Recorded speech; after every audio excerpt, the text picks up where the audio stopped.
my God.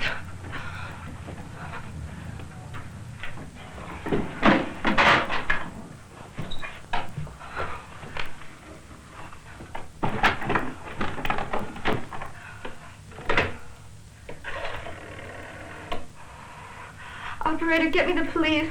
This is an emergency. I've just been robbed. Hello, there's been a robbery. 8120 Romaine. Please hurry.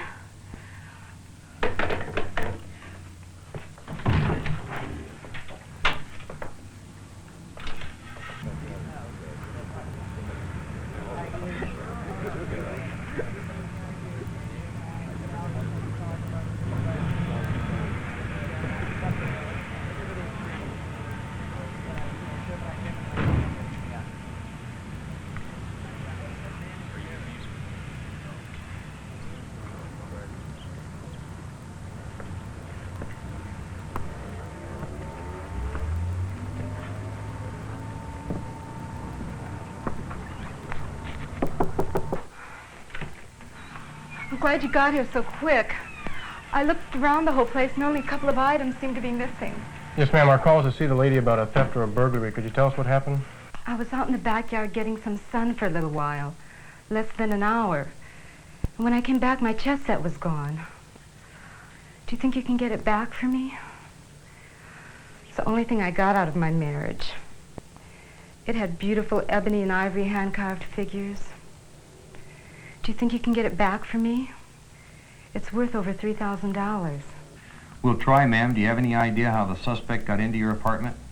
I have no idea.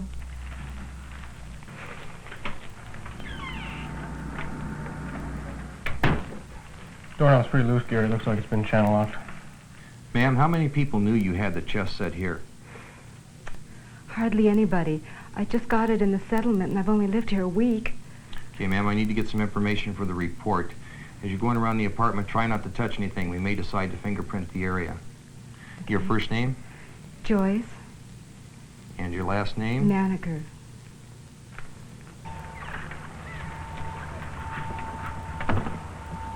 $3,000. That must have been a hell of a chess set. Think we should get some prints? Yeah, we might as well. I think we're going to have to get the word from the street. Hey, you know, I've got a bartender friend. She's amazing. She always manages to come up with some good information. Is she on the take from the department? Hell no, she's just a good friend. Used to live next door to me. Remember that coin collection burglary a couple months ago? Yeah. Emma gave me the name of the burglar and everything I needed for the search warrant. What else she turned for you? Oh, about every 6 months, she comes up with something good. We don't always get convictions off of it, but the information's always excellent. You know, I think you should give this broad real soon, Gary. No problem, John. I'll just swing by on my way to work tomorrow. Okay.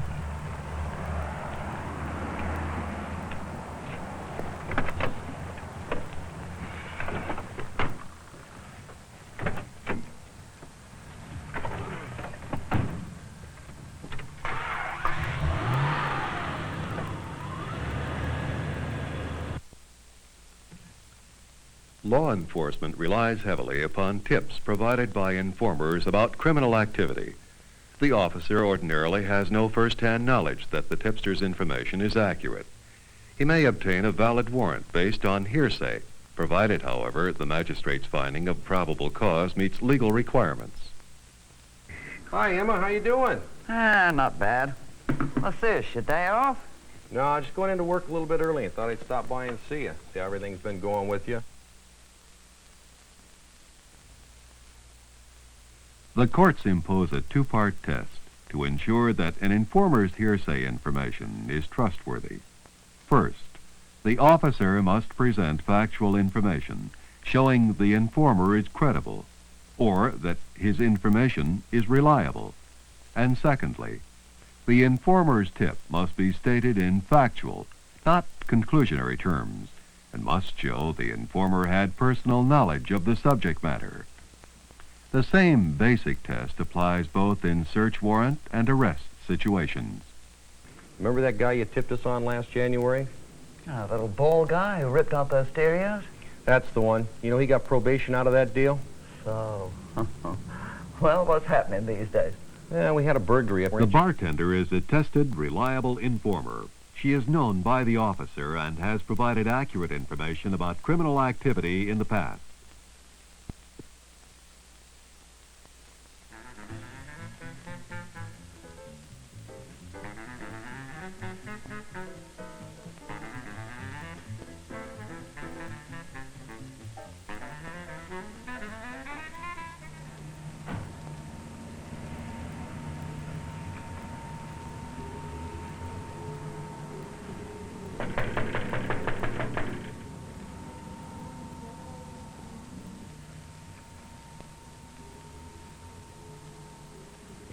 Oh, Emma, got the word you wanted to see us. Yeah. I'm glad you could come before we opened up. Got anything for me on the chess set? You better believe it. I got it all for you. What you got? The guy who stole it. Smiling Joe Lesser. Hey, that's interesting. 1105 Opal. Brown Buick. 480 DXA. The stuff is in an olive attaché case. He's got it at home. Now there's an airtight case for you. Go get him. Although Emma is reliable, she has not given the officer information sufficient for probable cause to search or arrest. The informer has stated mere conclusions and has not indicated the facts supporting her conclusions. Emma, have you seen this chess set yourself? Just about as good as. Look, Emma, this is heavy legal stuff. I need to know where you got your information. I'm only trying to save you money. Gabby's got nothing to add to what I told you. And he's damned expensive. Who's Gabby? He's a snitch. I've known him for years. He told me he was in a place and happened to see the stuff. Oh, I'm sure he'd be glad to do business with you, but it'll cost. This Gabby guy, Emma, what's his real name and where can we get to see him? Yeah. All I know is that he goes with the name of Gabby, and he hangs out at Joe's pool hall. He's about 40 years old, 5'8", 180 pounds. He's got black and gray hair and a full beard. Okay. Thanks, Emma. If we need anything else, we'll be in touch. See ya. While the bartender is reliable, her information was second-hand, not based on her personal knowledge of the crime. Her tip provides the police with grounds for further investigation, but is insufficient for probable cause to arrest the suspect or to obtain a search warrant.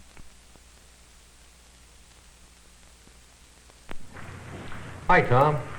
Say, do you know anything about a snitch by the name of Gabby? He's a white male adult, about 5'8", 180 pounds, has black and gray hair, supposed to have a full beard. Sure do, Gary. He fingered a jewel thief for me once. He led me right to the fence and the property. What's his motive for turning snitch? M-O-N-E-Y. That's all he's interested in. Do you remember the Red Ferrari case? Yeah, sure do. Well, that's Gabby. That's how he earns his living. He's expensive, though. He usually hangs out at Joe's. Yeah, that's the information we got. Well, listen, I've got an extra car tomorrow. Why don't you guys come in plain clothes and meet with Gabby? He'll probably deal for $50. I'm sure I can get you the money. Hey, Sarge, that's out of sight. How many times have you used him in the past? Oh, probably 6 or 7 times. He isn't always right, but we win our share with him. Sergeant Doty. Since Gabby was a stranger to the investigating officer, his reliability had to be established. The courts would not have accepted Emma's opinion that Gabby was reliable. The sergeant confirmed that Gabby has supplied accurate information in the past. Therefore, he will be considered a reliable, tested informer, despite the fact that he has not previously dealt with the officer. Note that reliability does not require that the informer's tips were accurate in all details. Mark the money? Sure.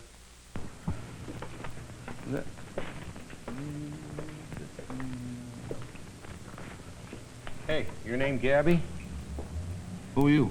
You know who we are. The sergeant called. Oh, you got the money? 50 if the information's any good. For $50, I'm Gabby. I was in this shop. I seen this guy, Joe Lesser, come in. Now, he didn't see me. Now, he made a deal with the owner to dump some stuff he had in an attaché case, a chess set. I seen it real clear. They were ivory and ebony hand-carved figures. Ivory and ebony, yeah. And look, he lives at 1105 Opal. And he dumps the goods in about 2 more days if the shop guy finds a buyer and gets word that it's cool. Gabby, what exactly did you see? I told you. I saw Joe, the case, the chess set, and the guy he's trying to sell it to. Where's this chess set at now? He said he was going to keep it in his pad. Describe this Joe to me. Joe is about 5'9", 170 pounds, give or take. Brown hair, a little mustache, and he's Caucasian, a clean-cut type. Describe the case and the chess set. It's a leather attaché case with 2 front snaps, about 3 inches deep. And they're ivory and ebony, hand-carved figures, like statues, like small statues. Where did you see the set? Oh, it'd be worth another 25. But, I'll forget it. I saw it at the open hull antique shop at 2621 Pacific Coast Highway. Now, look, I'm not sure if the guy he was talking to was the owner or if he just works there. Did you see or hear anything else? Nah, not really. You can ID this, Joe? Sure. You can ID the chess set? Yeah, I got a good long look at it. How long? A month. Oh, okay, about 4 minutes. Is there anything else that you can think of? No, that's it. Look, trust me. I know my business. Hey, Gabby, what's your real name, where you live, just in case we want to see you again, huh? That's cute. Listen, I'm practically a resident here at the pool hall. I'll be around. What do you think? Doesn't sound too bad. If he Think it's doesn't worth give it? us the right information, we can always come back and talk to him later. Yeah, I bet we can. I'm here.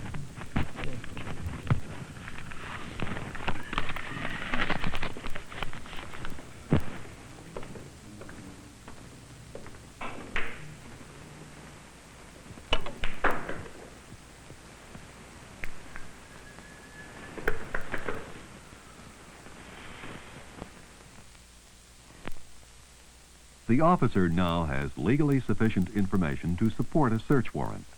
His affidavit will be based on hearsay information provided by the tested paid informer.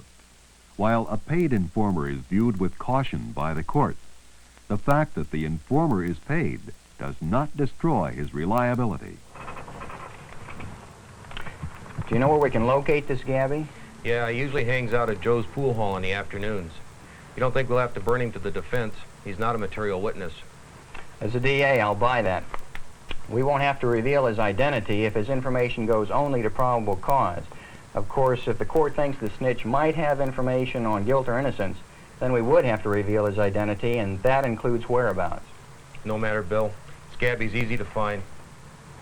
An informer who Okay. participates in criminal activity or who is an eyewitness to a crime is a material witness. Law enforcement officers may not avoid disclosure by failing to get the names and whereabouts of informers. If the court does not believe the prosecution exercised good faith in ascertaining the identity of a material witness informer, the case will be dismissed.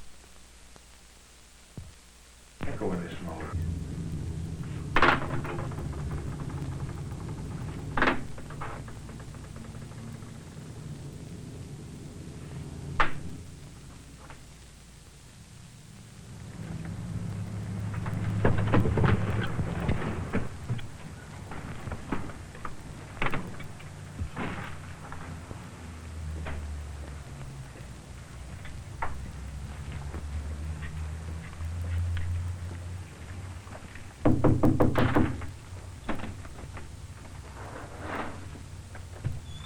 Police officers have a warrant to search this apartment. That's it, John. In the preceding vignette, the police obtained a valid warrant based upon hearsay information that satisfied the two-part test of trustworthiness.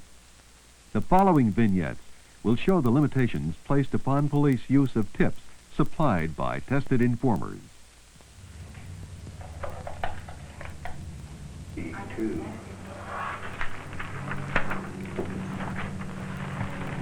That the warrant on the cat burglar? Uh-huh, Wendell Evans. You know where he lives. Let's go get him. Wait a minute, Gabby called us. Gabby, do you want to see us? Says he's got something for us on Evans. Where's he want to meet? Said to wait for him on the east side of the old Newberry store down at the Triangle. Well, that's on the way. It might be worthwhile. Okay.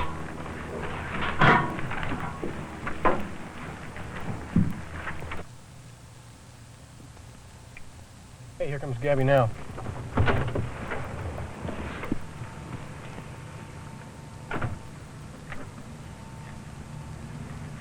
You guys is okay on that chess set deal, huh?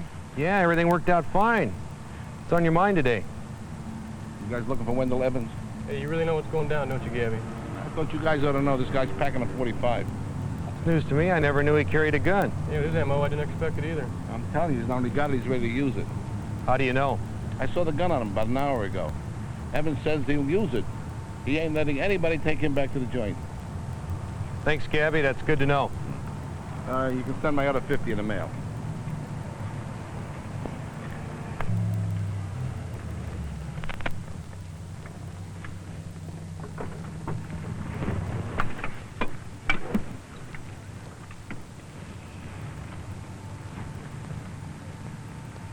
Police may make use of information from informers for purposes other than obtaining probable cause for an arrest or search warrant.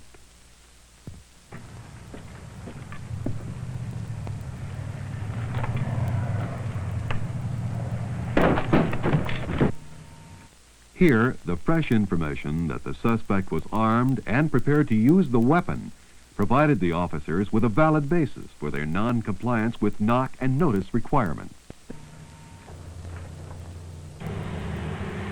How you like working plain clothes, Jerry? It's all right, I guess. I haven't made a buy yet, though. Seems we're always so short of dough. Listen, this block has got plenty of street action. Whenever I run short of department money, man, I just stake myself out right here, and I come up with whatever I can. Hey, isn't that Susie Mounts over there? The one against the wall?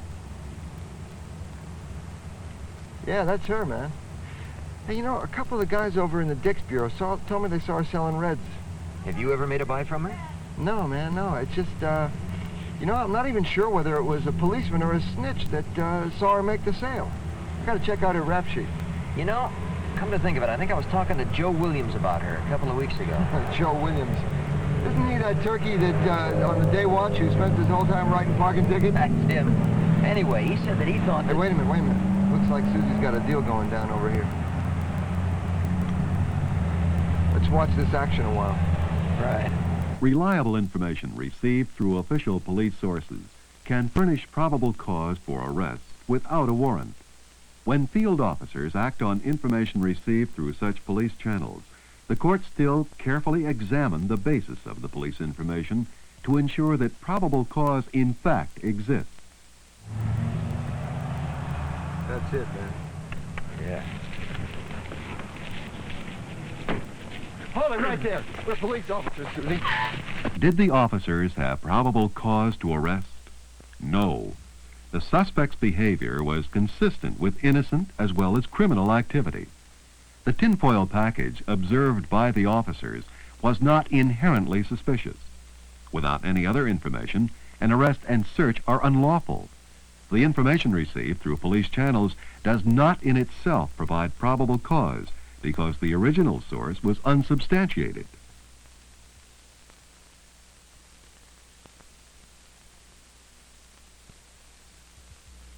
Information supplied by an informer will provide sufficient probable cause for an arrest or for a search warrant if the two-part test imposed by the courts is satisfied. First, there must be sufficient facts to show that the informer himself or his information is reliable.